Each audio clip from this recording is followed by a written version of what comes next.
Lena had seen more battles than most adults could imagine.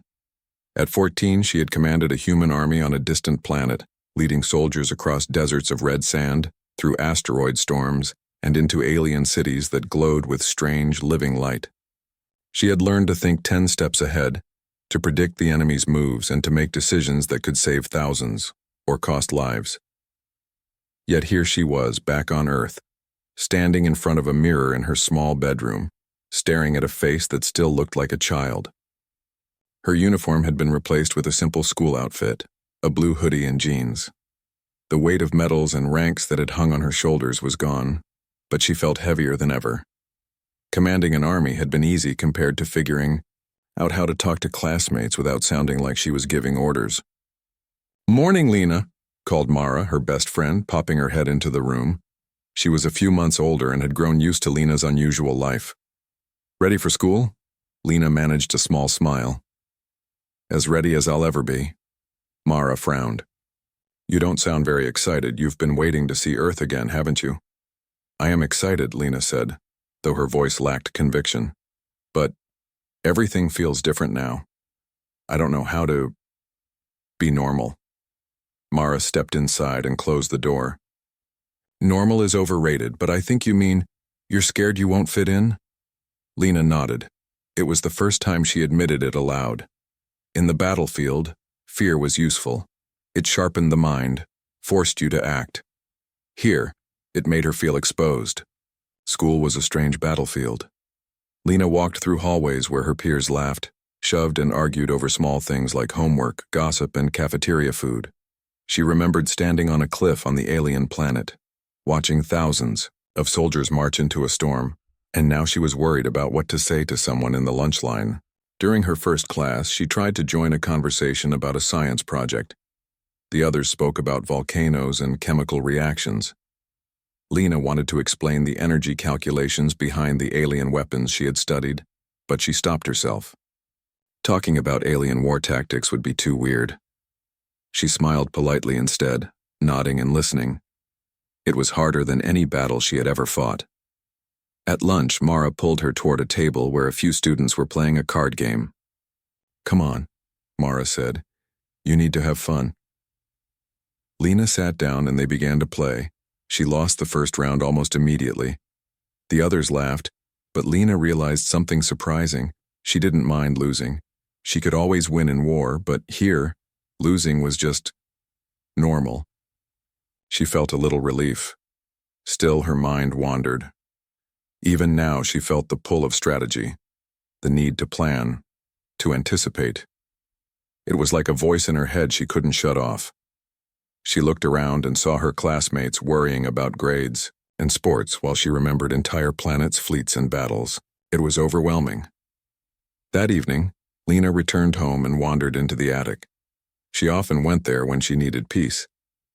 Dust covered the old furniture, and beams of sunlight streamed through the small window. That's when she noticed something. Strange, a small object pulsing with soft blue light.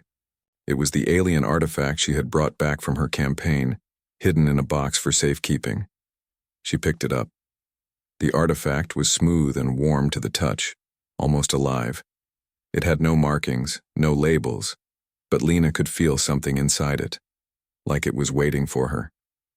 She didn't understand it fully, but she had seen its power during the war. In the wrong hands, it could be dangerous. But right now, it felt comforting. Mara's voice echoed from the staircase. "Found something interesting?" Lena looked up, startled. "It's nothing, just something I brought from space." Mara climbed the steps and peered at it. "Wow, that's glowing. What does it do?" "I don't know," Lena admitted. "I never used it directly. I just kept it safe." Mara's eyes widened. "You really have to stop keeping secrets, Lena. You can't live in the past forever." Lena sighed. "I know, but the past is all I know. Here, I'm just me, and I don't know who that is anymore." That night, Lena lay in bed, staring at the ceiling. The house was quiet, the soft hum of the artifact on her desk the only sound. She remembered giving orders that had saved hundreds of soldiers and others that had cost lives. She remembered the way the alien forces had tried to outsmart her at every turn, and how she had predicted their moves, sometimes by the smallest detail. Those memories were vivid, sharp, and unshakable. Yet tomorrow she would sit in a classroom, do homework, and maybe even go to a school dance. She felt a strange mix of anticipation and fear. Could she really live a normal life after seeing what she had seen, done what she had done? The next day at school, Lena tried to focus on her lessons. Her teacher, Mr. Davison, was a kind man, unaware of her accomplishments. He explained a physics problem involving motion and gravity. For most students, it was a challenge, but for Lena, it was like child's play. Her mind raced with possibilities, calculating forces, imagining trajectories in alien environments. But she kept quiet. She didn't want to seem different, didn't want to scare anyone. During recess, a small commotion caught her attention. Some younger students were trapped on the edge of a playground platform that had begun to tilt. Lena acted instantly, telling them how to step carefully and distributing their weight. Within moments, they were safe, and no one had even realized the quick calculation and leadership she had used to prevent a minor accident. A small smile crept across her face. Even if she couldn't command an army here, she could still help people. After school, Lena's first week back on Earth had passed in a blur of schoolwork, awkward conversations, and small victories. She was learning slowly what it meant to be a normal teenager. She laughed at jokes, played games, and even helped organize a small school science project. Yet even as she tried to fit in, the alien artifact on her desk pulsed faintly every night, a reminder that extraordinary things still lingered around her. One Saturday morning, Lena decided to explore the artifact. She carried it to the backyard, letting the sunlight fall over its smooth surface. She ran her fingers across its curves, and suddenly it pulsed brighter, almost as if it responded to her touch. Lena jumped back, startled. "Whoa!" Mara exclaimed, standing nearby. "It's glowing more than usual." "I don't know why," Lena admitted. "It's like it's alive." "Like it can sense me." Mara tilted her head, curious. "Maybe it's trying to tell you something. Maybe it wants you to use it." Lena shook her head. "I don't want to go back to war. I'm done leading armies, at least for now." "I want to live normally," Mara smiled. "Being normal doesn't mean giving up who you are. You can still be amazing without fighting battles." Lena pondered this. Perhaps her extraordinary mind didn't have to belong only to war. Maybe she could use it in smaller, quieter ways to help people, to solve problems, and to lead in ways that didn't involve armies or danger. The next day, a school field trip offered her the perfect chance. The students were visiting a large science museum. Lena wandered through exhibits, marveling at the models of planets, black holes, and futuristic technology. She noticed some younger students struggling with a robot demonstration. The machine had malfunctioned, and the students were frustrated. Without thinking, Lena stepped forward. She examined the robot, remembered the mechanical systems she had studied during campaigns, and carefully adjusted a few settings. The robot sprang to life, moving smoothly and performing the demonstration perfectly. The students cheered, and Lena felt a quiet pride. No medals, no armies, just helping people. Afterward, Mara nudged her. "See? You don't need a battlefield to make a difference." Lena nodded. "You're right. Maybe I can still lead, just differently." That evening, Lena returned home and sat by her desk, staring at the artifact. She felt its pulsing warmth and wondered what it could do, if it could guide her in new ways. She picked it up again, and this time it vibrated softly in her hands. Lena closed her eyes and imagined herself using it to help people, to protect them without fighting. Suddenly, the artifact projected a faint holographic map of the city. Lena's eyes widened. The map showed not only buildings but also small areas of danger, places where accidents might happen, where people might need help. It was subtle, not dangerous, but powerful. The artifact wasn't a weapon. It was a tool, a guide. "Wow," Lena whispered.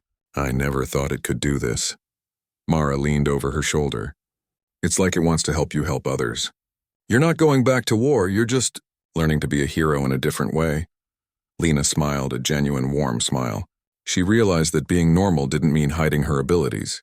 It meant using them in ways that fit her life, her age, and her heart. Over the next few weeks, Lena quietly began to act. She used the artifact to prevent accidents, guide lost people, and solve small problems in her community. No one knew the source of her help, but they felt safer, happier. Lena started to enjoy her life, learning the pleasures of friendship, laughter, and simple victories. One afternoon, the school announced a community project competition. Each group of students had to organize a small project to improve the neighborhood. Lena immediately thought of the artifact and the map it projected. She knew she could lead her classmates to create something meaningful, something that could help people in real life. She joined a group, keeping her artifact hidden. Using her knowledge and strategic mind, she helped the team plan every step. They cleaned up local parks, planted trees, and even installed small solar-powered lights along walking paths. Her classmates followed her guidance naturally, inspired by her careful planning and determination, though none of them knew why she was so confident and skilled. By the end of the project, their group had transformed a neglected area into a safe, bright space for the community. The teachers and other students praised their work. Lena felt a deep sense of fulfillment, different from any medal or rank she had ever received. This time she had led without war, without fear, and without danger. Yet even as she embraced this normal life, the artifact remained a mystery. One night Lena dreamt of her army, her battles, and the alien forces she had fought. But in the dream she realized something important. Strategy and leadership weren't just for war. They could be used to solve problems, protect others, and inspire people in countless ways. The next morning, Lena woke up with renewed determination. She walked to school with Mara, excited for the day ahead. The world felt bigger, brighter, and full of possibilities. She knew challenges would come, but she also knew that she had the ability to face them, not with armies, but with intelligence, courage, and empathy. During a group activity in class, a sudden small crisis occurred. A display model collapsed, threatening to fall on younger students. Without hesitation, Lena sprang into action. She guided the students to safety, assessed the damage, and even suggested a way to repair it quickly. The teacher looked amazed. "Excellent leadership, Lena," he said, unaware of the depth of her past experience. Lena just smiled quietly. Leadership, she realized, could exist anywhere, not just on battlefields. That evening, Lena sat by the artifact again. It pulsed gently, as if responding to her thoughts. She realized that this was a gift, a chance to make the world better without fighting, without risk, but with thought and care. Lena had always been extraordinary, but now she understood that being extraordinary didn't mean being isolated or feared. It meant using her talents for good, in ways that made sense for her life. Weeks passed and Lena's confidence grew. She laughed with friends, joined school clubs, and even attended her first school dance. She still felt the pull of her past, the memories of war, but they no longer controlled her.